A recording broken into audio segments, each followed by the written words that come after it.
But without PG, are the Clippers sunk? See what Schlecter does? Yes. Clippers a ship. Yes. Clippers sunk. They're done without Oh, PG. wow. I mean, what we talking about? Championship? Let's say conference finals. Nah.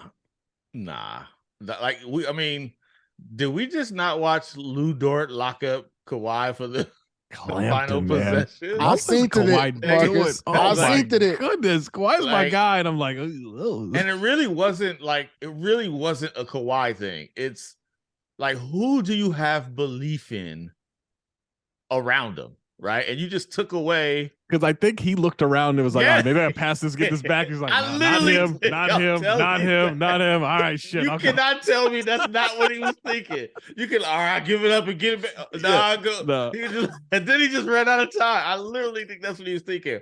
Like, but first, can we just talk about, and Zach, you gonna feel me on this. Come on, man. We need playoff P, man. Like, we need playoff P. We as this podcast. We need playoff P, man. Come on, this dude produces. He produces buckets on the court.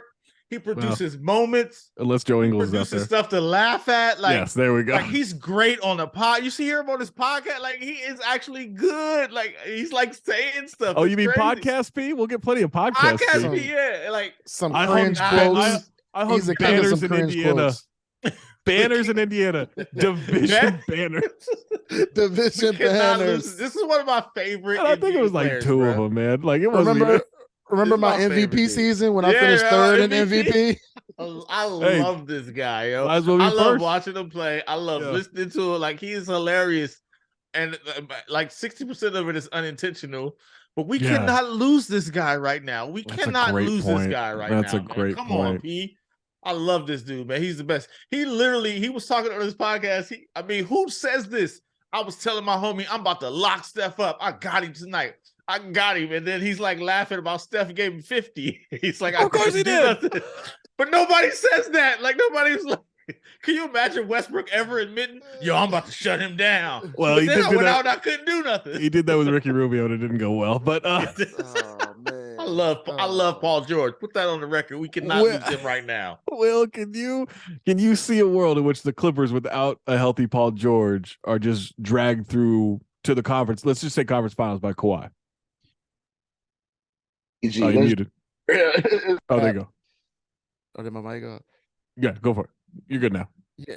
This is a wrap without PG, man. They're just not like we started out the convo saying. They just, when you see Kawhi out there, he can still put up numbers. He can still make a lot of really good plays, but like, he's not the Toronto Kawhi. He's not the guy that's gonna carry you through 3 rounds of the playoffs. So I just think, and then when you look at the rest of that roster, it's just like they got good role players, but you ain't winning 3 rounds in the West without PG there to kind of lift Kawhi up. And I think the other thing is, like, we all kind of was scratching our head after the Russell Westbrook move, and I feel like when Russ and PG play together, it kind of works, right? Because those guys know how to play together.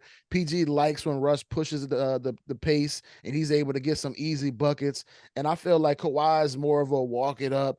Let's play half court. Let's kind of take advantage of some mismatches. And we know that's just not Russ' game. That's when people start standing 10 feet away from Russ, begging you to pass him the ball. And that's when you see all the weaknesses in Russ' game. I feel like all of the good parts of Russ' game come out when he played with PG. So, yeah, man, I it was really bad seeing that injury just because it happened so late in the season. You always think about how does that affect next season for the Clippers. And then the other thing with the Clippers is this ain't a team that's hoping they can make the conference finals. All of them picks they gave away Shai Gilgeous-Alexander, who's fighting for first team all NBA. That's a team that's championship or bust.